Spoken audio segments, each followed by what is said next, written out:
Every big institution has its official story. A tale of triumphs, noble founders, the whole shebang. But what happens when that story leaves out a darker, more hidden history? Today, we're diving into the two competing histories of the University of North Carolina, one that's celebrated and one that's been concealed for a long, long time. So on the one hand, you have UNC, celebrated as the University of the People. It was the first public university in the United States, a name that just screams democratic ideals and enlightenment. But then, there's this other name.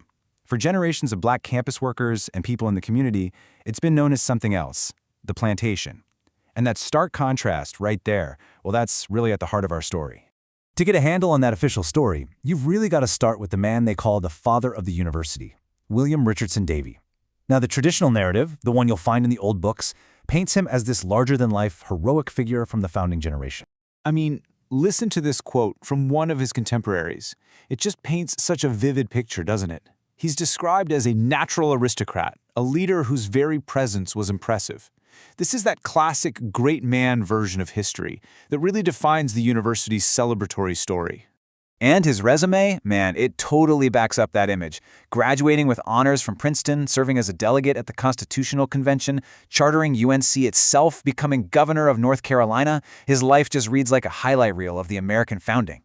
The list of his accomplishments is just undeniably significant. He was a war hero, a key player in getting the U.S. Constitution ratified, a diplomat who literally negotiated with Napoleon, and of course, the founder of the university.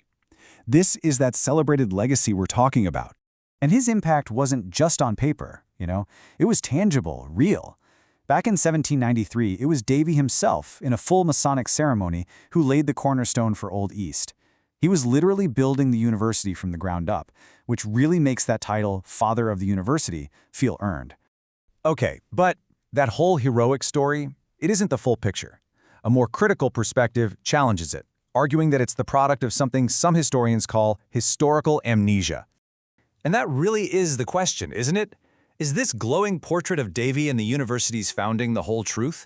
Or is there a lot more to the story that's been conveniently left out?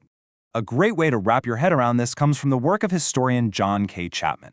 He gives us this term, celebratory history. Basically, it's an approach that shines a spotlight on all the positives while downplaying, or sometimes just completely ignoring, an institution's role in systems like slavery and segregation. So, according to this critique, the great man story of founders like Davie doesn't just leave a few things out. It actively creates a kind of cultural blind spot. It lets us forget the uncomfortable, ugly parts of the past and pretend they have absolutely no connection to our present. And here is the absolute core of that forgotten history. The counter-narrative argues that UNC wasn't just built during the era of slavery, but that the institution itself was actually designed by and for the slave-owning elite to strengthen and expand the entire system of slavery. But look, this isn't just some dusty, abstract academic debate. These two versions of history collide in the real world, on the ground. And there's no clearer example of that than in a story from the UNC campus itself. So, get this. Back in the 1990s, a UNC professor was asked how he felt working in a building named for a pretty notorious white supremacist. His response? "I feel fine. That was then. That's not my university now." That right there, that perfectly captures this idea that the past is just in the past, totally separate from today. But what building was he in? It was Saunders Hall, named for William L. Saunders, a celebrated university trustee who also happened to be the leader of the North Carolina Ku Klux Klan during the incredibly violent Reconstruction era, and suddenly, then doesn't feel quite so far away from now. And we're not talking about some loose connection here. Saunders wasn't just some random historical figure. He was a university leader. He was on the board of trustees for almost 20 years, while at the same time leading a violent campaign to overthrow a biracial government. And for nearly a century, a building on that campus honored him.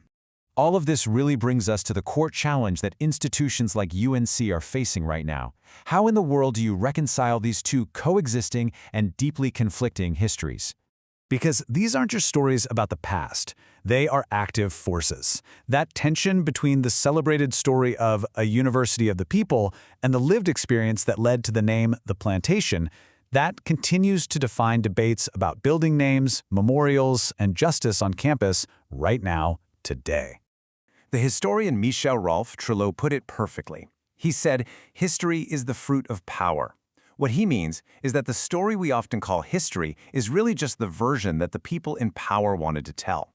The real challenge is to look past that official story and start asking who and what is being left out.